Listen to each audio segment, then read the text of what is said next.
Welcome to Patty's Place, a place where we're going to talk about grief, dementia, and caregiving.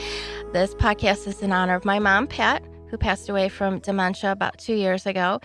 And so I'm your host, Lisa, and I wanted to have a place where people know that they're not alone when they have these difficult subjects to talk about. So grab yourself a cup of tea, a cup of coffee, or if you're having a really bad day, a glass of wine, and let's sit down and talk about. So today my guest is Ingrid Hansen-Popp.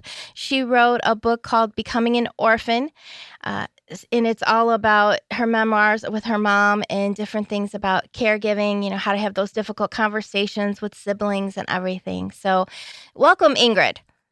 Thanks, Lisa. Great to be here. I'm so glad this worked out. Yes. So in your book, well, tell me a little bit about your book first before we get into questions. Okay. Yes. Okay. So, in fact, I meant to grab it off the shelf. Yes. Hold on. It's always close at hand. Yes. Becoming an Orphan, a Caregiver's Guide to Lovingly Letting Our Parents Go. And that book had to be written years ago. My mom had wanted to write the story of her life. And so I got to thinking one day, how could I help her make that dream come true? And so we started together and I started writing her memoirs. That's a book called Cellophane Farm. Mm-hmm. And I had a release party for that. And some people knew that, I'm making a mess here. Looks like this. And that's our family farm. Oh, okay. And some people knew that I had helped Mom at the end of her life. Once the book came out, she died kind of unexpectedly, and I had to finish it without her. Mm-hmm. And people were telling me all of their stressors and strains and upset about what was happening with their parents. Mm-hmm. I didn't ask for this, but they would say, as soon as they knew that I had helped Mom at the end, they would launch into stories of, Mom broke her hip. What are we going to do with Dad?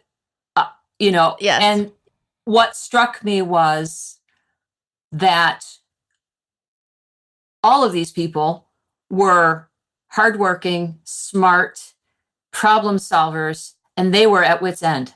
Mm-hmm. They didn't know where to turn for help. And I really believe in listening for if God has something he wants to tell you. If you're listening, you'll hear it. And it was, I think there's a problem here. I think there's a need here to write this book. And so that's how it came to be. I would agree with you. It seems like once you get into this particular area, when you're taking care of your parents, all of a sudden you find other people and you start having that conversation, because you really do feel alone when you first start going through it. Mm-hmm. Yeah. Yes, absolutely. So what kind of expectations you think are sneaky about sabotaging your caregiving? Oh, are you hearing that ding in my computer? I hope not. No. Okay, good. Sneaky indeed. Well, first of all, that you're responsible to fix everything. Mm-hmm. And I think, secondly, if you do something that doesn't work so well, that you feel guilty or it's your fault.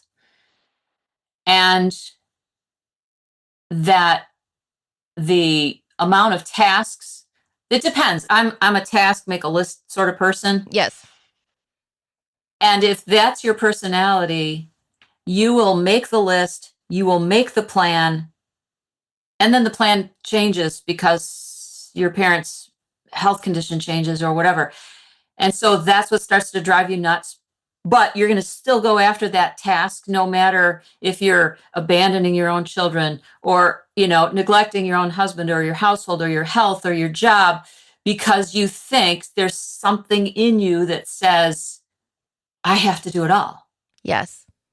Yeah. Or I'm not a good daughter. I'm not a good child. Yeah. And that is not correct. Yeah, it is hard to ask for help, and sometimes you don't know where to go for help. Right. Hence the book. Yeah.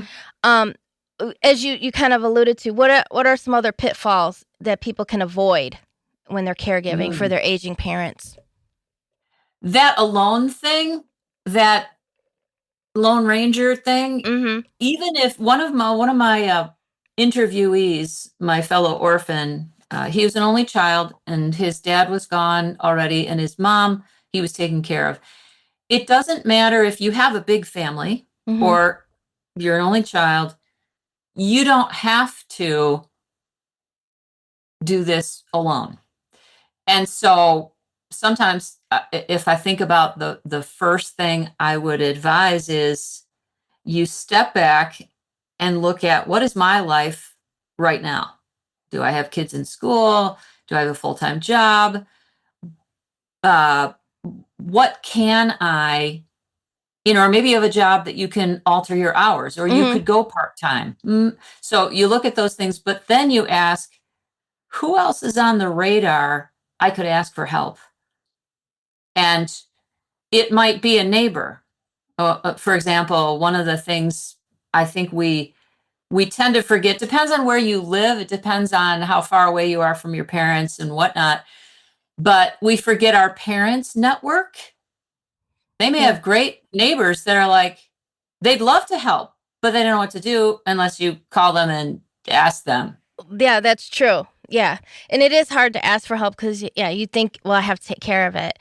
I have found, I mean, I am an only child, but I kind of have, and I've had this conversation with other people too. Even if you have brothers and sisters, it does seem like there's always one person that it falls on. And then Yes. they feel even angrier because they're Yeah. like, why am I doing all of this all the time? So it's like, why do you think there's so much conflict when you're caring for an aging parent? Yo, there are very real reasons. And I think part of it, a huge part of it, is that the shift, and it depends on your relationship with your parent, maybe True. close, maybe estranged, maybe anywhere in between.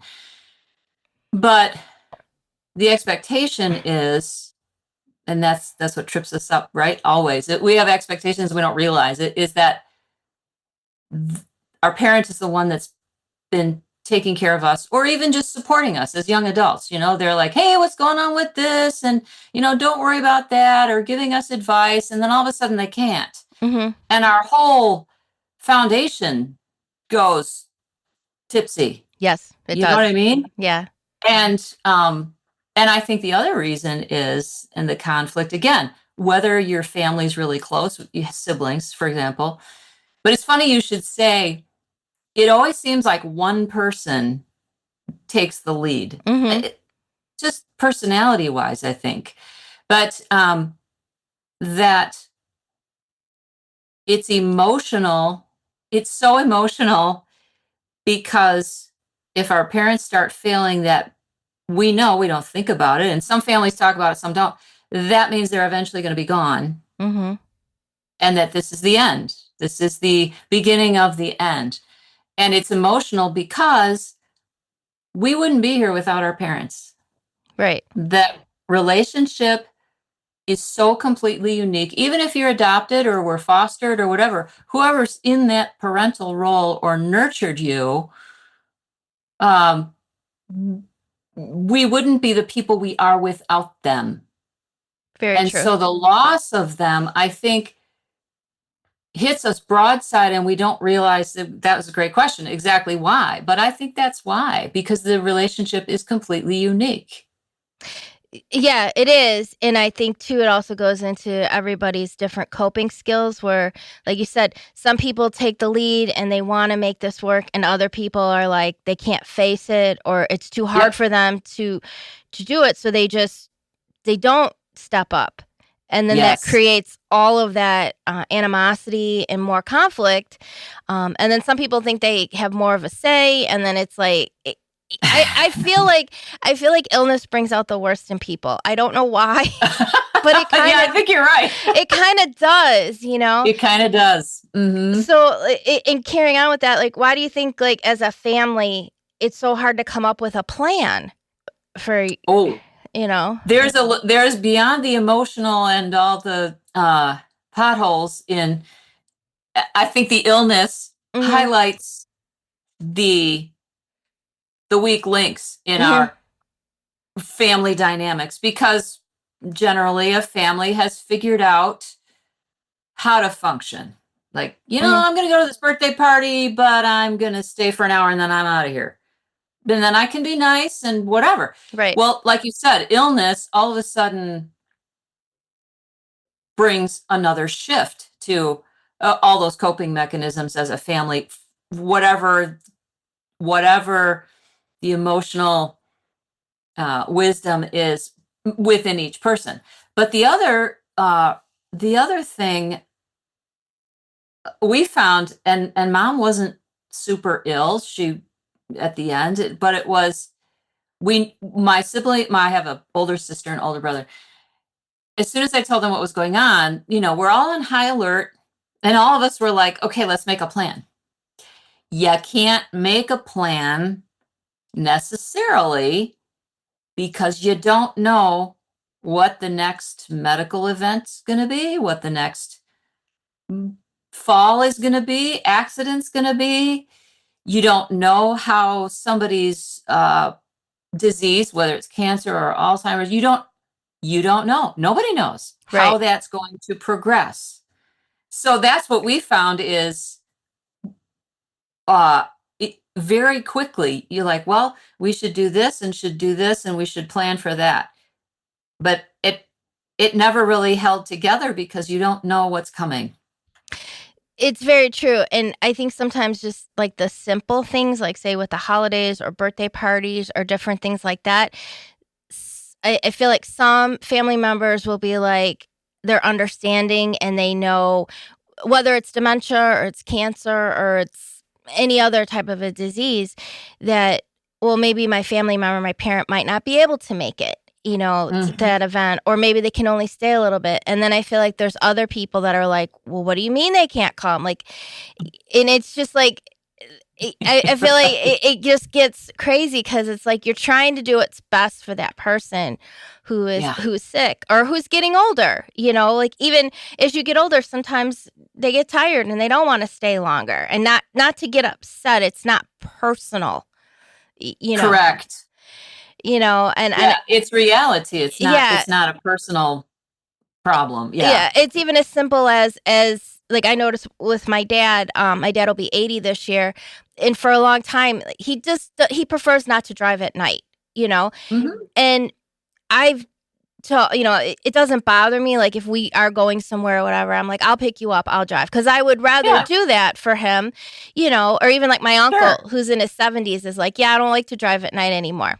Okay, but for some people, like that would just be, what do you mean? And it's like it's just simple little things sometimes can just make life easier Yes. all around Yes.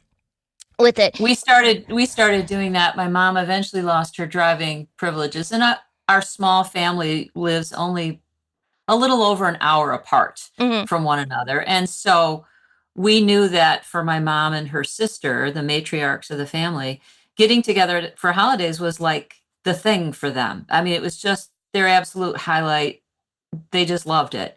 So between my cousin and my brother and us, we would handle the picking up and driving home and even the location of, well, can we have it at your place because you're a little more centrally located? But yeah, we'll bring it's a wintry night for Christmas, not a big deal. We'll bring her home.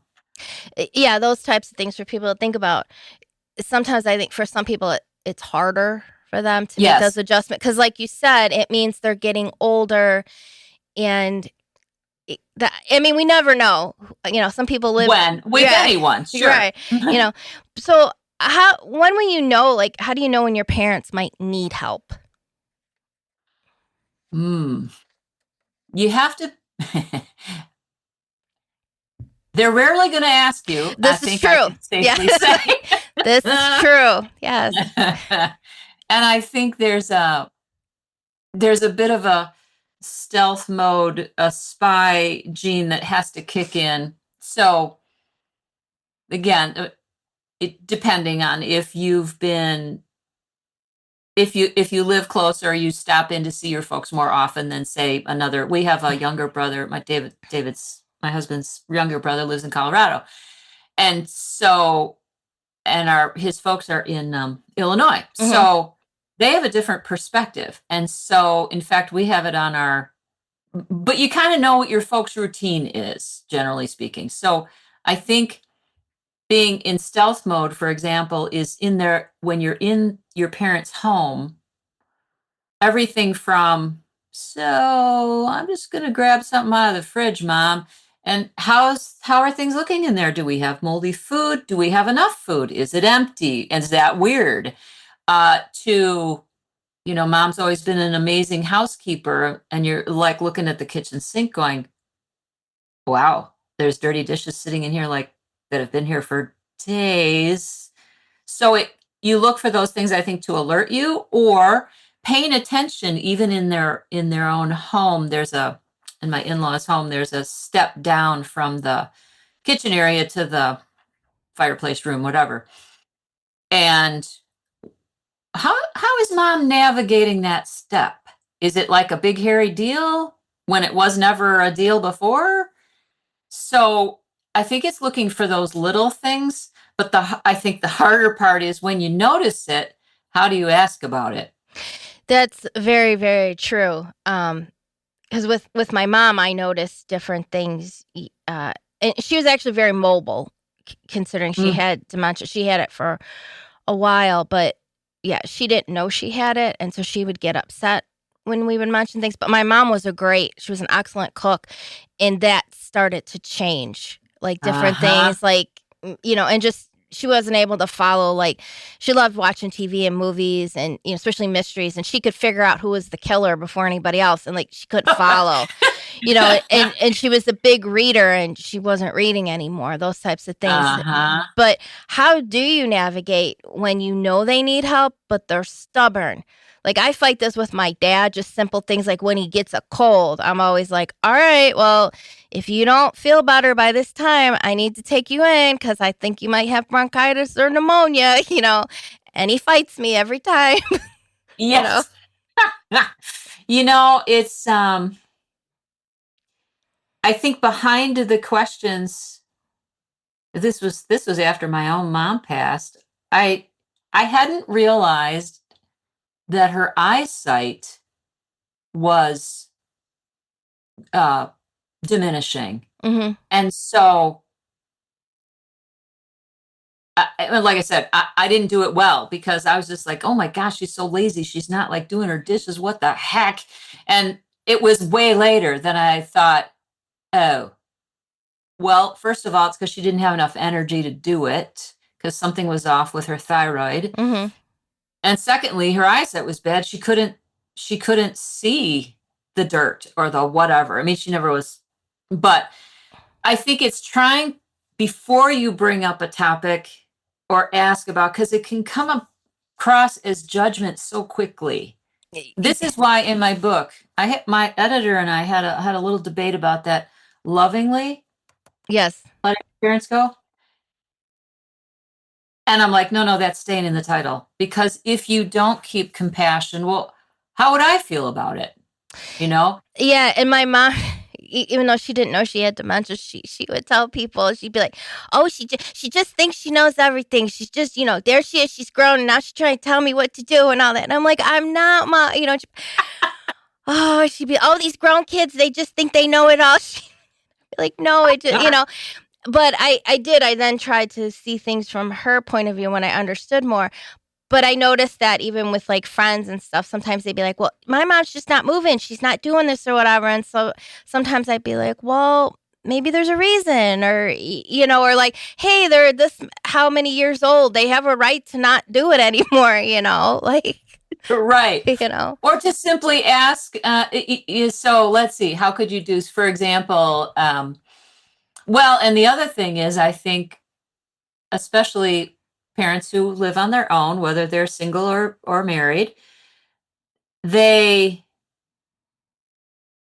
they're already in a defensive position, Yes. probably from what their peers have gone through. And so let's say my mother-in-law has trouble with going down this step and I notice it.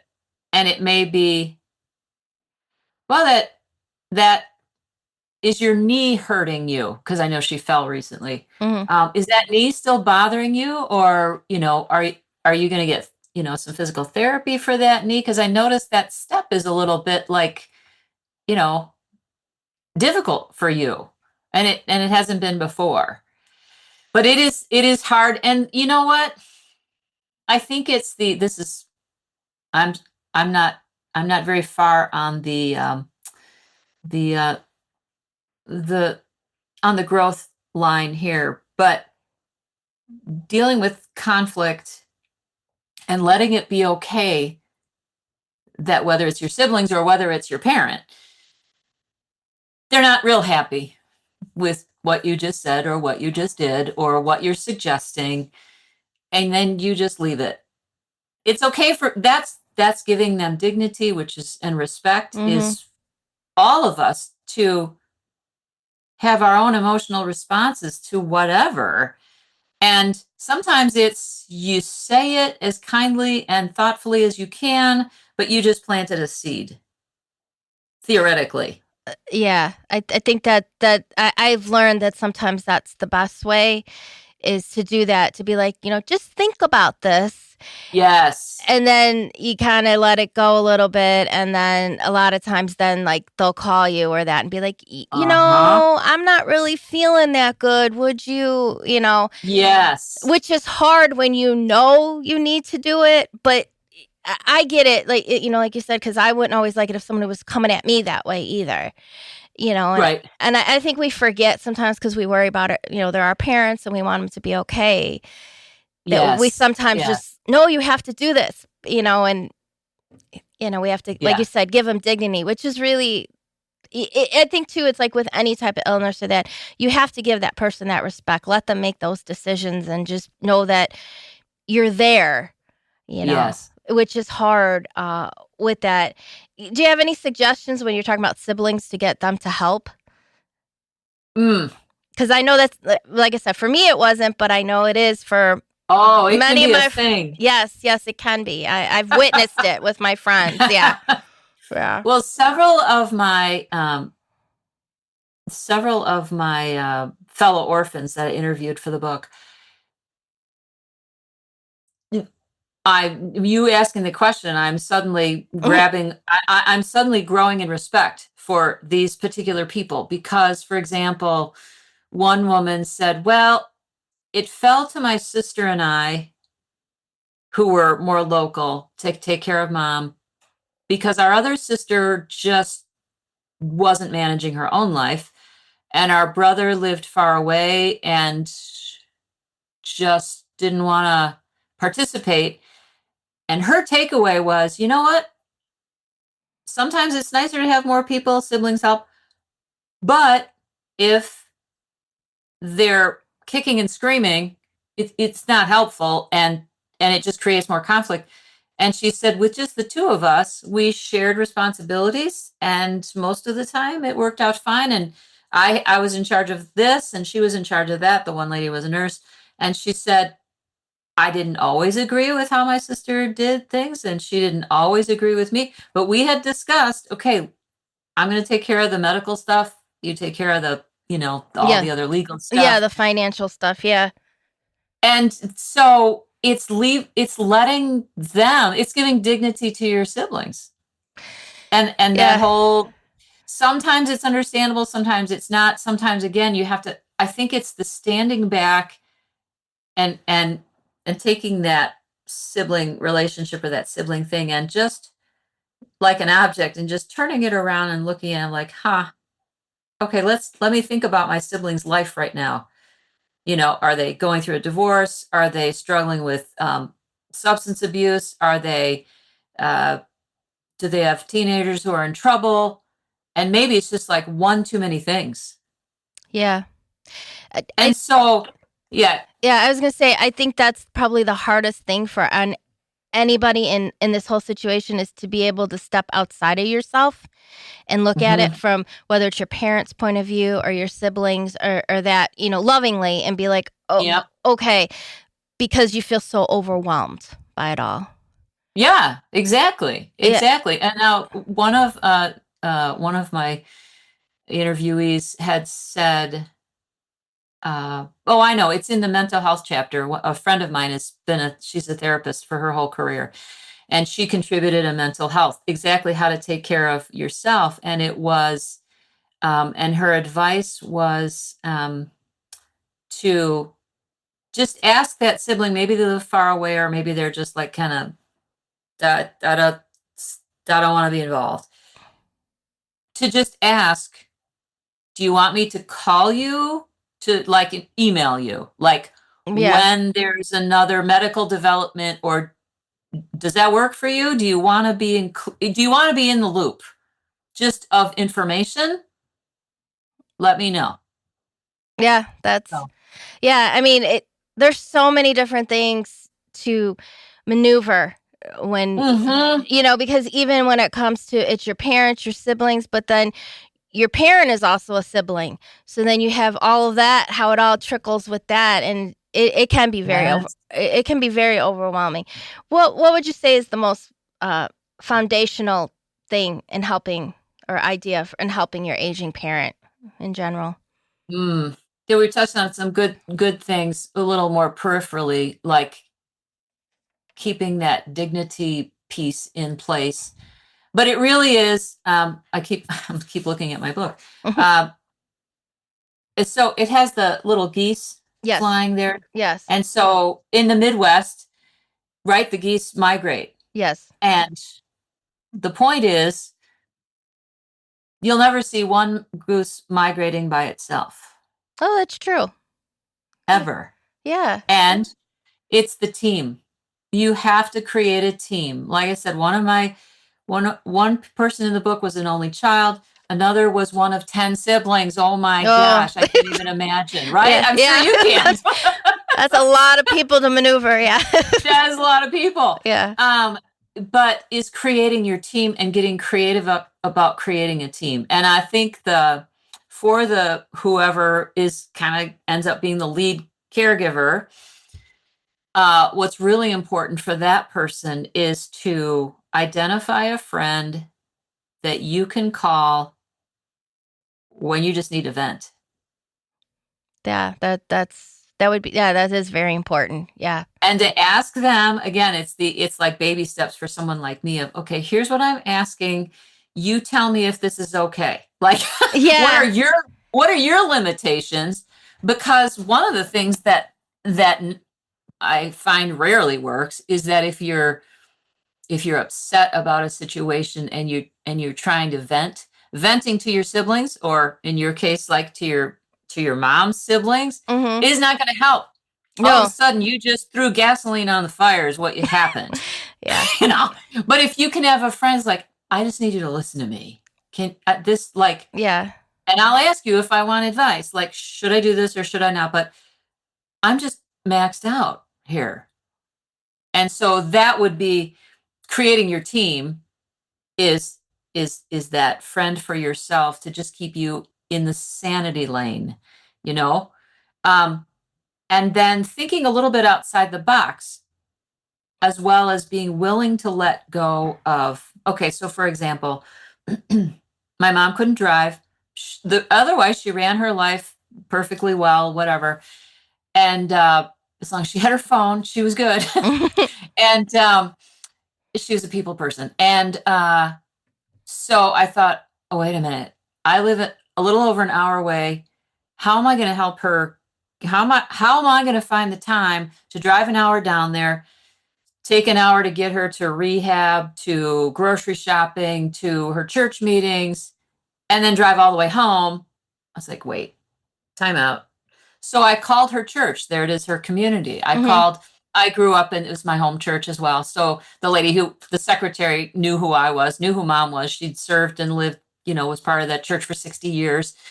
And I told her what I was after. I'm like, I just need like drivers, just Mom can get in and out of a car fine, but I just need drivers. She's like, oh, I know exactly who to call. It was a 5-minute conversation.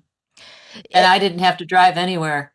Yeah, I appreciated that because there was a probably 8-month period where my dad wasn't able to drive, and I did. I had to like ask people to help me because I was working and I couldn't always take him, and so I was very appreciative of that. And now he's able to drive local, so I was like, okay, but I still I still worry. Like sometimes I'm like, what do you mean you went here or there? With it. Yeah, right. So let's go over. The title of your book is Becoming an Orphan, Caregiver's Guide. A caregiver's guide to lovingly helping your parents. Letting our parents go. It's long, I know. But where can someone purchase it? Okay, if you go to Barnes and Noble, that would be easy peasy. And if somebody wants to get in touch with me, and I have all sorts of other resources on my website, which is just becominganorphan.com. Becominganorphan.com. And little short radio spots that I've done. There's a support group that's online, just short, sweet, like for that venting or problem solving with people who are in the same situation or at one stage of the situation or another. So all sorts of things on the website as well that can help for resources. But the book, if you get to barnesandnoble.com would be great. Okay. I will definitely put all this information on there. So becominganorphan.com. We'll have that on there so people can do that and hopefully reach out and purchase the book. Look it over at barnesandnoble.com. Thank you so much, Ingrid, for joining us here on Patty's Place today. You're welcome. Okay. It was great. I know your heart is to help whoever's listening to like navigate this better and well. So same here. So hopefully everyone has enjoyed their cup of tea, cup of coffee, or their glass of wine for that.